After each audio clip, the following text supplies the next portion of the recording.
सम्राट अशोक भारतीय इतिहास के उन विरले शासकों में गिने जाते हैं जिनके जीवन में शक्ति, विजय, आत्ममंथन और नैतिक परिवर्तन चारों का अद्भुत संगम दिखाई देता है। सामान्यतः एक सीधी कहानी सुनाई जाती है कि कलिंग युद्ध हुआ, विनाश देखा गया और उसके बाद सम्राट अशोक एकदम से शांतिप्रिय शासक बन गए। किंतु ऐतिहासिक साक्ष्यों, विशेषकर शिलालेखों के आधार पर देखें तो यह परिवर्तन न तो अचानक था और न ही एक ही आयाम में सीमित था। यह एक महान शासक के अंतर्मन में उठे गहरे मानवीय और नैतिक जागरण की प्रक्रिया थी। सम्राट अशोक मौर्य वंश के सम्राट बिंदुसार के पुत्र थे। उनका प्रारंभिक जीवन राज परिवार की सामान्य सुविधाओं से अधिक शासन और दायित्वों की कठोरता से जुड़ा रहा। उन्हें कम आयु में ही प्रशासनिक जिम्मेदारियां दी गईं। तक्षशिला जैसे संवेदनशील क्षेत्र में विद्रोह शांत करना और उज्जैन जैसे महत्वपूर्ण प्रांत का संचालन करना उनके अनुभव का हिस्सा रहा। इससे स्पष्ट होता है कि वे प्रारंभ से ही एक सक्षम, दृढ़ और व्यावहारिक राजकुमार के रूप में विकसित हुए। बाद के कुछ बौद्ध ग्रंथों में उन्हें चंड अशोक कहा गया, जो उनके कठोर निर्णय लेने वाले व्यक्तित्व की ओर संकेत करता है। यद्यपि इन कथाओं में अलंकारिक तत्व भी हो सकते हैं, फिर भी यह निर्विवाद है कि वे एक शक्तिशाली शासक के रूप में उभरे, जिनके सामने साम्राज्य को सुरक्षित और सुदृढ़ रखने की बड़ी चुनौती थी। उस समय मौर्य साम्राज्य भारतीय उपमहाद्वीप की प्रमुख शक्ति था, किंतु पूर्वी तट पर स्थित कलिंग स्वतंत्र था। कलिंग केवल भौगोलिक दृष्टि से महत्वपूर्ण नहीं था, बल्कि समुद्री व्यापार, सामरिक स्थिति और सांस्कृतिक पहचान के कारण भी विशिष्ट स्थान रखता था। मौर्य साम्राज्य की दृष्टि से कलिंग का स्वतंत्र रहना एक रणनीतिक चुनौती था। दक्षिण और पूर्व के व्यापार मार्गों पर पूर्ण नियंत्रण के लिए इस क्षेत्र का महत्व अत्यधिक था। अतः कलिंग पर आक्रमण केवल विस्तारवाद नहीं, बल्कि साम्राज्य की सुरक्षा और एकता की नीति से भी जुड़ा था। कलिंग युद्ध, जिसे सामान्यतः ईसा पूर्व 261 के आसपास माना जाता है, अत्यंत भीषण सिद्ध हुआ। इस युद्ध के संबंध में सबसे विश्वसनीय विवरण स्वयं सम्राट अशोक के शिलालेखों से प्राप्त होता है, विशेषकर 13वें शिलालेख से। उसमें उल्लेख है कि इस युद्ध में लगभग 1 लाख लोग मारे गए, 1.5 लाख बंदी बनाए गए और उससे भी अधिक लोग बाद में पीड़ा, भूख और विस्थापन के कारण जीवन से हाथ धो बैठे। यह तथ्य अत्यंत महत्वपूर्ण है, क्योंकि इतिहास में बहुत कम विजेता शासक ऐसे हुए हैं जिन्होंने अपने ही अभियान से हुए मानवीय कष्टों को सार्वजनिक रूप से स्वीकार किया हो। सम्राट अशोक ने केवल विजय का नहीं, बल्कि उसके दुष्परिणामों का भी उल्लेख कराया। इसी शिलालेख में सम्राट अशोक यह व्यक्त करते हैं कि कलिंग विजय के बाद उनके हृदय में गहरा पश्चाताप उत्पन्न हुआ, विशेषकर इसलिए कि अनेक निर्दोष लोग, परिवार, ब्राह्मण, श्रमण और गृहस्थ इस युद्ध की पीड़ा से प्रभावित हुए। यह एक शासक की संवेदनशीलता का प्रमाण है, जो केवल राजनीतिक परिणाम नहीं देखता, बल्कि समाज और मानव जीवन पर पड़े प्रभाव को भी समझता है।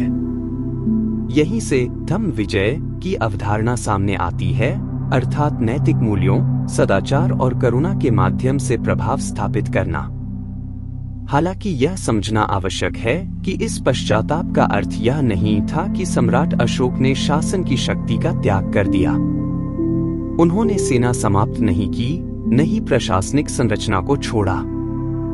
इतना विशाल साम्राज्य बिना सुरक्षा और व्यवस्था के नहीं चल सकता था। उनके शिलालेखों से ज्ञात होता है कि न्याय व्यवस्था जारी रही, अपराधियों को दंड मिलता रहा, किंतु दंड की प्रकृति में नरमी, सुधार और समय देने की भावना प्रबल हुई। इससे स्पष्ट है कि वे सन्यासी नहीं बने, बल्कि एक ऐसे शासक बने जिन्होंने शक्ति के प्रयोग को नैतिक दृष्टि से संयमित करने का प्रयास किया। कलिंग के बाद सम्राट अशोक के कार्यों में लोक कल्याण पर विशेष ध्यान दिखाई देता है। सड़कों के किनारे वृक्षारोपण, यात्रियों के लिए विश्राम स्थल, कुओं की व्यवस्था, मनुष्यों और पशुओं के लिए चिकित्सा सुविधाएं, ये सब उनके शासन की विशेषताएं थी। उन्होंने धम्म महामात्र नामक अधिकारियों की नियुक्ति की, जिनका कार्य केवल प्रशासन नहीं, बल्कि जनता के नैतिक और सामाजिक कल्याण पर ध्यान देना था। उन्होंने अपने शिलालेखों में स्पष्ट कहा कि सभी संप्रदायों का सम्मान होना चाहिए और दूसरों की निंदा करने से अपने ही धर्म की हानि होती है। यह दृष्टिकोण उस युग के लिए अत्यंत प्रगतिशील था। सम्राट अशोक ने बौद्ध धर्म को अपनाया, किंतु राज्य को किसी एक धर्म तक सीमित नहीं किया। उनके धम्म में करुणा, सत्य, अहिंसा, माता पिता और गुरुओं का सम्मान, सेवकों के प्रति सद्व्यवहार और सभी जीवों के प्रति दया जैसे सार्वभौमिक नैतिक मूल्य सम्मिलित थे। यह किसी एक मत का प्रचार नहीं, बल्कि सामाजिक नैतिकता को सुदृढ़ करने का प्रयास था। इस दृष्टि से उनका शासन धार्मिक वर्चस्व से अधिक नैतिक समन्वय का उदाहरण प्रतीत होता है। कुछ विद्वान यह मानते हैं कि यह नीति राजनीतिक रूप से भी उपयोगी थी, क्योंकि इतने विशाल साम्राज्य को केवल सैन्य बल से नहीं, बल्कि नैतिक वैधता से भी स्थिर रखा जा सकता था। इस विचार में आंशिक सत्य हो सकता है, किंतु इसे पूर्ण सत्य नहीं कहा जा सकता। यदि यह केवल राजनीति होती, तो सम्राट अशोक अपने ही द्वारा किए गए विनाश का उल्लेख शिलालेखों में क्यों कराते? यह कदम उन्हें कठोर विजेता के बजाय संवेदनशील शासक के रूप में प्रस्तुत करता है, जो अपने कर्मों का आत्म-मूल्यांकन करने का साहस रखता था। मानवीय दृष्टि से देखें तो कलिंग जैसे युद्ध का अनुभव किसी भी व्यक्ति को गहराई से प्रभावित कर सकता है। इतने बड़े पैमाने पर जनहानि और पीड़ा का बोध एक शासक के अंतर्मन में भी प्रश्न जगा सकता है। सम्राट अशोक का परिवर्तन संभवतः इसी गहन आत्ममंथन का परिणाम था। वे केवल विजेता नहीं रहे, बल्कि अपने दायित्वों और निर्णयों के नैतिक पक्ष पर विचार करने वाले शासक बने। अतः यह कहना कि सम्राट अशोक पूर्णतः बदलकर एक संत बन गए, इतिहास को अत्यधिक सरल बना देना है। वहीं यह कहना कि उनमें कोई वास्तविक परिवर्तन नहीं हुआ, भी उचित नहीं। वास्तविकता यह है कि वे एक शक्तिशाली शासक बने रहे, परंतु उन्होंने युद्ध को प्राथमिक साधन के रूप में त्याग कर नैतिक प्रभाव, संवाद और लोक कल्याण को अधिक महत्व दिया। उन्होंने शक्ति और करुणा के बीच संतुलन स्थापित करने का प्रयास किया।